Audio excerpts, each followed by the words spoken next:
신약성경 야고보서 5장 13절에서 20절까지의 말씀입니다. 야고보서 5장 13절에서 20절까지의 말씀입니다. 자, 한 절씩 교독하시겠습니다. 너희 중에 고난당하는 자가 있느냐? 그는 기도할 것이요.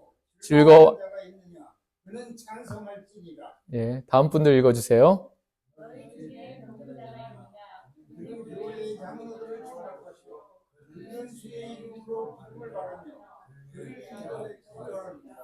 믿음의 기도는 병든 자를 구원하리니 주께서 그를 일으키시리라. 혹시 죄를 범하였을지라도 사하심을 받으리라.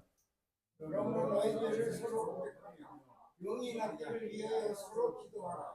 의인의 간구는 역사하는 힘이 크니라. 엘리야는 우리와 성정이 같은 사람이로되 그가 비가 오지 않는 길을 간절히 기도한즉 3년 6개월 동안 땅에 비가 오지 아니하고 다시 기도하니 하늘이 비를 주고 땅에 열매를 맺었느니라. 내 형제들아 너희 중에 미혹되어 진리를 떠난 자를 누가 돌아서게 하면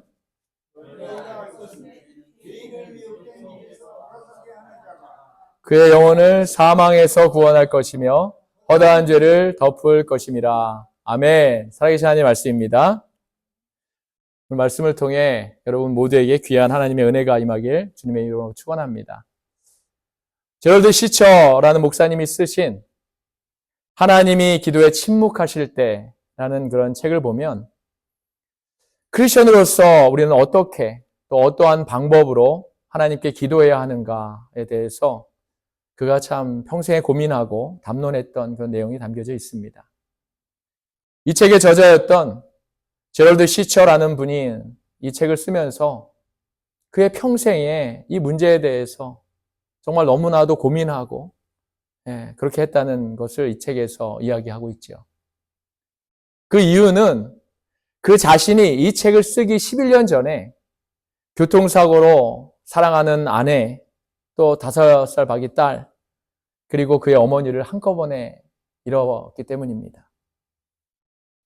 평소에도 날마다 자신뿐만 아니라 딸과 아내를 위해서 오고 가는 길을 안전하게 지켜달라는 그러한 기도를 하나님께 이렇게 시작으로 기도하고 또 안전하게 하루를 지켜주신 그 은혜에 너무나 감사하는 기도로 그의 하루를 마치는 것이 이제 그와 그의 가족의 일상이었는데 그럼에도 그의 가족 모두가 교통사고로 죽게 된 것이지요. 그가 얼마나 가슴이 무너지는 경험을 했을까요, 여러분? 그때부터 시처 목사님은 응답하지 못하는 기도, 즉 하나님이 듣지 않으시는 그런 기도, 그런 것에 대해서 그의 평생에 고민을 하고 또 이렇게 살펴보게 됩니다. 그리고 그의 고민의 흔적이 이 책을 통해서 이제 세상에 나오게 된 것이죠. 제가 담론이라고 말씀드린 이유는 결국 이 기도에 응답을 주시는 너무나도 크신 하나님과 또 그분의 뜻을 아주 작은 우리들로서는 정말 한두 마디로 이렇게 어떻게 정의할 수 있는 그러한 단어가 없기 때문에, 그런 문장이 없기 때문이라고 저는 믿습니다. 특별히 이 책이 저에게 정말 강한 호기심을 주었던 이유는 저도 크리스천으로서 또 하나님의 백성으로서 정말 많은 순간 이런 고민을 하고 있기 때문에 그렇습니다.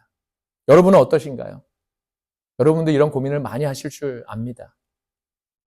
물론 제가 이 책을 통해서 어떤 결론에 도달한 것은 아닙니다. 그럼에도 저는 이러한 고민의 과정을 통해서 정말 아주 중요한 사실을 깨닫게 되었습니다. 바로 우리가 하는 기도의 주체는 결국 내가 아니라는 것이지요. 우리 하나님이 주체가 되신다는 사실입니다. 할렐루야. 사랑하는 여러분, 지금 저와 여러분이 하나님께 드리는 기도는 내가 하고 있지만 실제로 그 기도의 주체는 하나님이십니다.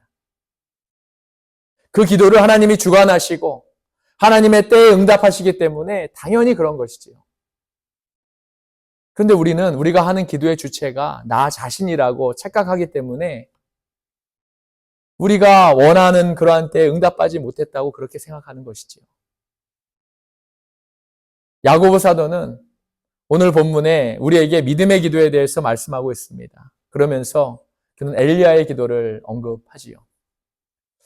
야고보 사도는 엘리야가 기도했을 때 하나님께서 바로 그에게 응답하셨다고 이렇게 말합니다. 17절, 18절을 다시 한번 보겠습니다.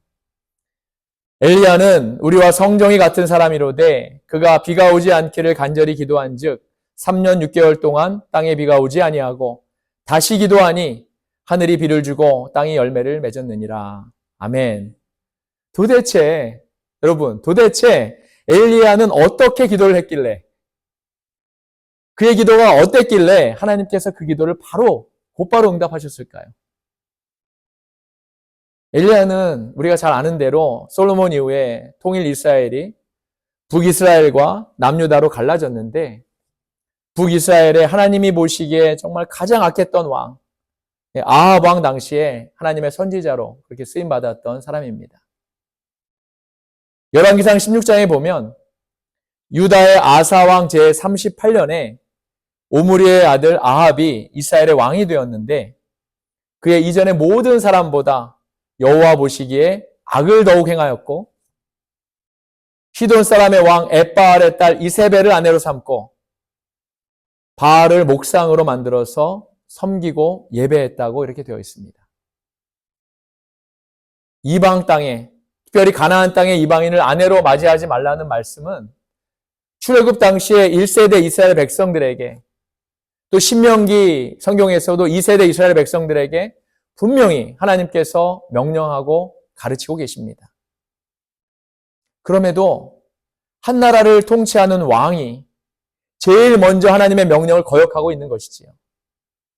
그런데 재밌는 것은 시돈의 왕이었던 이세벨의 아버지의 이름이요, 엣바알입니다. 엣바알. 이 이름의 뜻을 보니까 바알과 함께라는 뜻입니다. 아합이 이 이름의 뜻을 몰랐을 리 없지요, 여러분.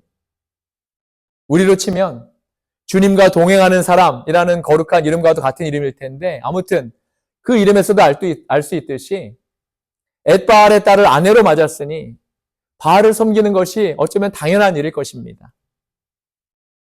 거기에 더해서 아합은 열왕기상 16장의 그 다음 구절을 보면 바알을 위해서 제단까지 쌓아놓고 그렇게 바알을 예배하고 그 바알의 아내 격인 아세라 목상까지 만들어서 이렇게 섬겼다는 것입니다.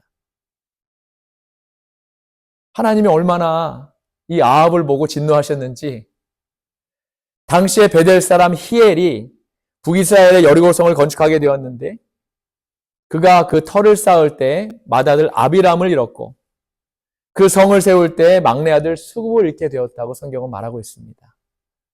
물론 이것은 여리고성을 다시 쌓는 자에게 이러한 저주가 있을 것이다 라는 그런 여호수아의 예언에 따른 것입니다. 그럼에도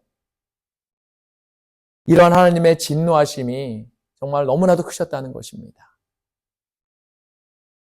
그런 것을 보고 아합이 그의 패역을 멈추고 하나님께 다시 돌아왔어야 하는데, 이들이 죽게 되는 그러한 것을 보면서 아합이 하나님의 이렇게 진노하셨구나 하고 다시 돌이켜야 하는데, 하나님의 진노가 이런데도 그는 오히려 더 악해지고 더 불순종하고 더 패역하게 되었던 것이지요.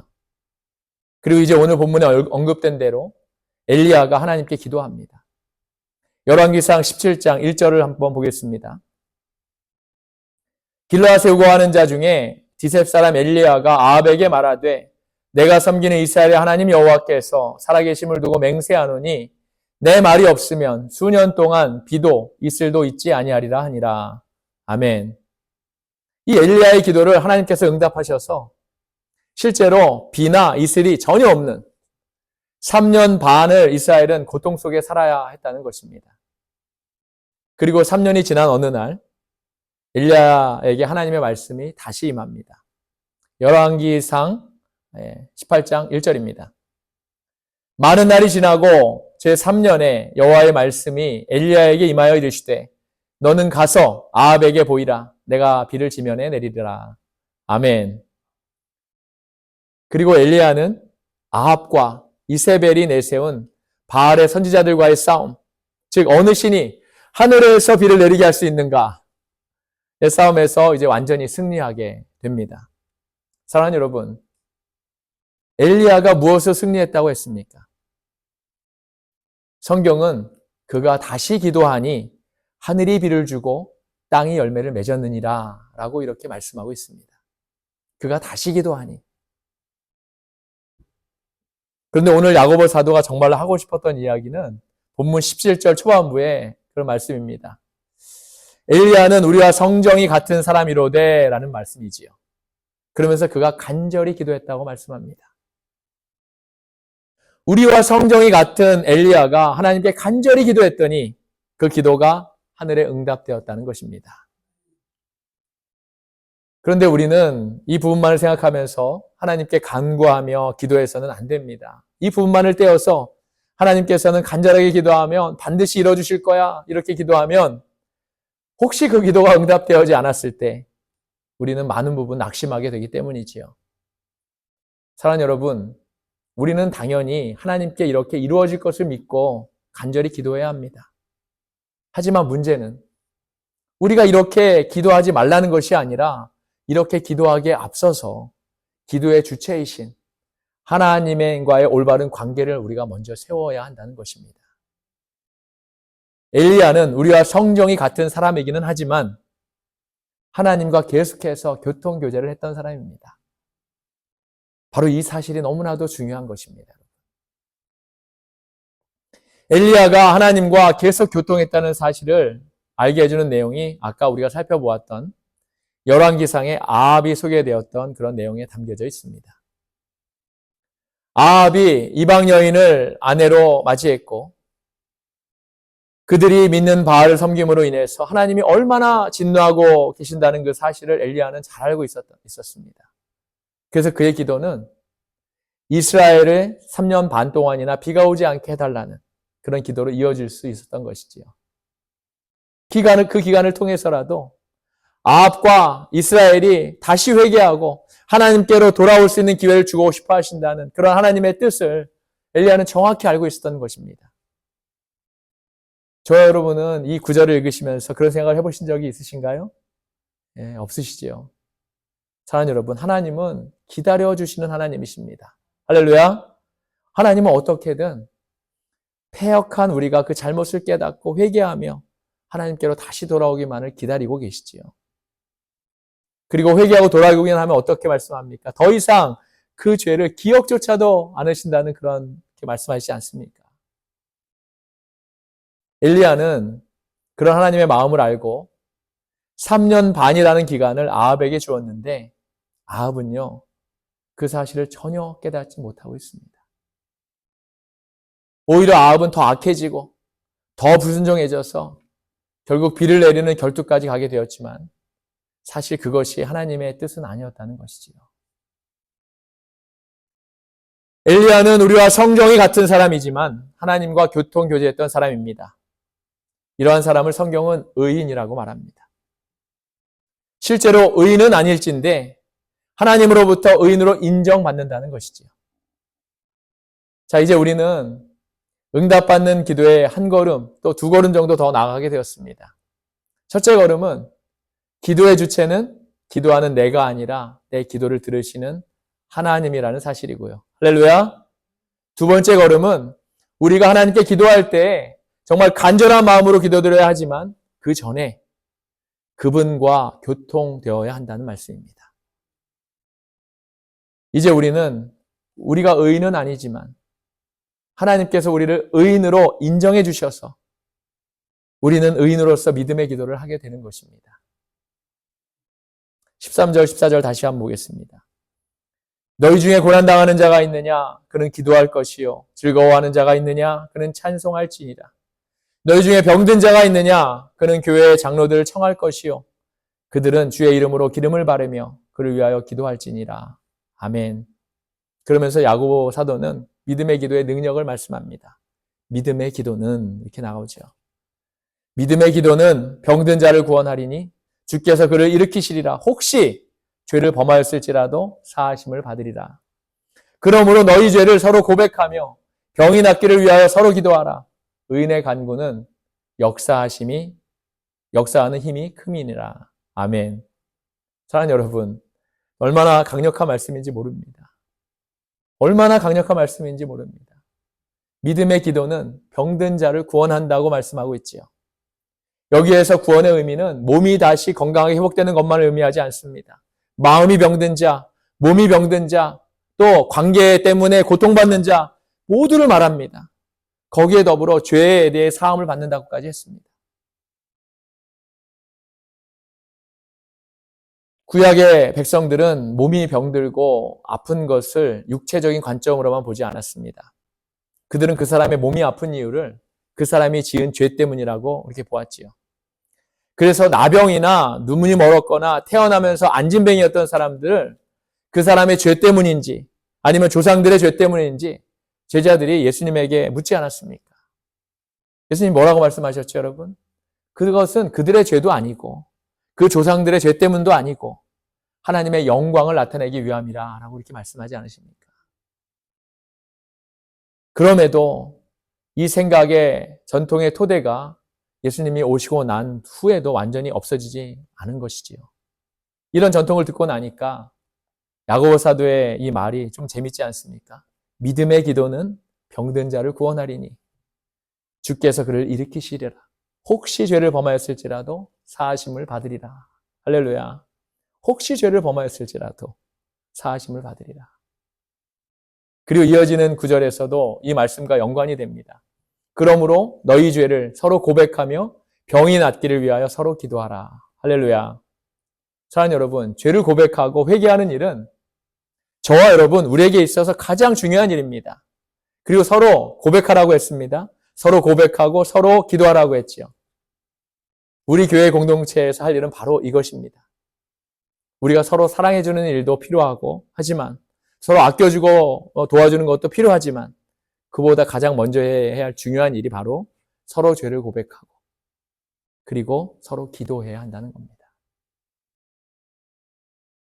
그런데 죄를 서로 고백하라는 부분이 저희 한국 사람은 정서에 좀 안 맞지요. 좀 걸립니다. 두 명이 마주보고 앉아서 서로의 죄를 상대방에게 고백하면 어떻게 될까요? 네, 바로 그 다음 주에 온 전 성도가 알게 되지 않겠습니까? 상대방을 위해 기도하기보다는 그 앞에서 말은 안 하겠지만 그래 당신 그런 사람이었어.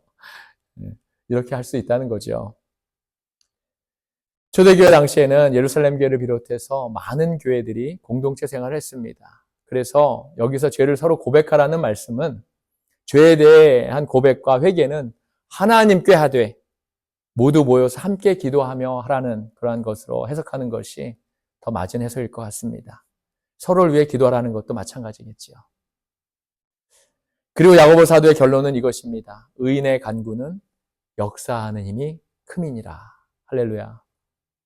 사랑하는 여러분, 믿음의 기도와 의인의 간구는 역사하는 힘이 얼마나 큰지 우리가 알 수 없습니다. 우리가 하나님의 백성인데 우리 모두 이러한 기도를 해야 되지 않겠습니까? 저 여러분 모두 이러한 기도를 할 수 있길 원합니다. 말씀을 정리합니다. 서두에 말씀드렸던 제럴드 시처 목사님은 정말 가슴이 무너지는 그런 체험을 하셨습니다. 그의 사랑하는 딸과 아내와 어머니를 잃고 나서 정말 절망감에 스스로 무너졌습니다. 그 하나님께 물었습니다. 따졌습니다. 하나님, 듣고 계세요? 제 기도를 듣고 계세요? 제가 이렇게 간절히 원하고 간구하고 또 하나님만을 바라보며 이렇게 말씀드리고 있는데 왜 제 기도는 안 들으시고 저를 이렇게 절망하게 하시는 겁니까? 하나님 저에게 도대체 왜 이러시는 겁니까? 그는 그의 평생에 이런 질문을 하게 됩니다.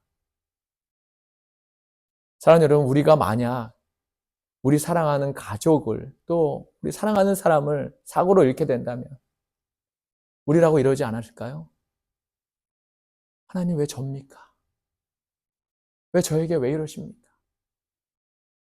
주일날 교회도 잘 나오고 말씀도 열심히 읽고 하나님의 말씀대로 순종하며 그렇게 열심히 신앙생활하며 살았는데 왜 저에게 이런 시련을 주십니까? 그는 그의 책 말미에 기도에 대해서 이렇게 말씀합니다. 기도는 우리에 관한 것이 아니다. 기도는 그분을 위한 것이고 그분에 관한 것이다. 엘리야가 그의 기도를 그 자신을 위해 한 것이 아닌 것처럼 기도하는 우리를 위한 것이 아닙니다. 기도는 하나님을 위한 것이고 그 주체가 바로 하나님이시라는 사실이지요. 우리 하나님의 뜻을 그렇기 때문에 분명히 알아야 합니다. 그래서 그분과 미리 교통하고 있어야 하지요. 기도는 응답을 위한 것이 아닙니다. 우리가 많은 부분 착각하는 것이 바로 기도는 응답을 위한 것이라고 생각한다는 것입니다. 기도는 응답을 위한 것이 아니라 기도하다 보니까 응답 주시는 것입니다. 이러한 기도는 응답되지 않는다고 낙심하지 않지요. 이미 응답보다는 그분과의 소통과 그분과의 교통과 그분과의 교제가 더 중요하기 때문입니다. 이미 중요하기 때문이지요. 이것이 바로 의인의 기도이고 믿음의 기도입니다. 제럴드 시처 목사님도 우리의 기도를 이렇게 바꾸라고 말합니다. 테리 글래스페이라는 사람은 기도를 이렇게 멋진 말로 표현했습니다. 기도는 내가 하나님과 나눌 수 있는 가장 친밀한 활동이며 내가 존재하는 목적이다. 기도하는 시간은 하나님 앞에서 내 마음과 영혼을 드러낼 수 있는 자리다. 기도 속에는 나는 하나님 앞에서 약해지도록 만들어졌고 그 속에서 내 가장 진실한 모습이 드러나며 불황아를 왕자로 바꿔주신 하나님의 약속을 발견하게 된다. 이게 얼마나 멋진 말입니까, 여러분? 그냥 하는 말이 아닌 것 같지요. 이분도 그 삶 속에서 하나님을 경험했던 것 같지요. 이 시간 이후로 나 자신을 바꾸는 기도를 할 수 있기를 바랍니다. 기도는 나에 관한 것이 아니라 하나님에 관한 것임을 분명히 깨닫고 그분의 뜻을 구하고 의인의 기도, 믿음의 기도를 할 수 있기를 바랍니다. 우리가 살면서 얼마나 많은 기도 제목들이 우리에게 있습니까, 여러분? 얼마나 많은 기도 제목이 있습니까? 지금 이 자리에 계신 분들도 정말 수십 가지의 기도 제목이 있을 줄 압니다. 그 기도 제목들이 다 응답되어지면 얼마나 좋겠습니까? 그것도 바로 지금 내가 원하는 때에 응답되어지면 얼마나 좋을까요? 하지만 응답되는 것이 다 좋은 것만은 아니라는 것입니다. 우리 기도의 주체가 우리가 아니라 우리 하나님이시라면 우리가 응답되지 않아도 감사하고 그 안에서 그분의 뜻을 우리가 발견할 수 있게 될 것입니다. 다시 한번 잊지 않길 바랍니다. 낙심은 기도의 주체가 나일 때, 나 자신일 때 그렇게 생기는 겁니다. 믿음의 기도, 의인의 기도를 하시는 저와 여러분 모두가 되시기를 주의 이름으로 간절히 축원합니다. 아멘. 기도하시겠습니다.